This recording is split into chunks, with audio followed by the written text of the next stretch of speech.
आमे समस्ते जानिछु जे सरकारी चाकरी सीमित प्रत्येकटी पदपदवी प्रतियोगिता बहुत अधिक तेणु सरकारी चाकरी आवेदनकारी को अधिक रु अधिक सुजोग देवाई सर्वाधिक बयस सीमा को 32 रु 22 वर्ष को वृद्धि करा जाइछि।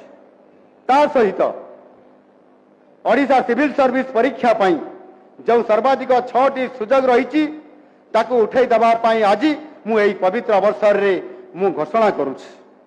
वर्तमान एही परीक्षा सर्वोच्च बयस सीमा पर्यंत सुजोग मिलिबो। सेहीपरि सरकारी कर्मचारी देहांत परे अनुकंपा मूलक नियुक्ति रे जो किछि कटकणा थिला ताकु मध्य कोहल करा जाइछि। सबु प्रार्थी को सम्मान समान सुजोग एवं दुर्नीति मुक्त परीक्षा परिवेश प्रदान करने मु संपुक्त अधिकारी और अनुष्ठान मान को निर्देश देइछि। परीक्षा सामान्यतम त्रुटि विच्युति हेले तुरंत कठोर कार्यानुष्ठान नवाई निर्देश देइछि।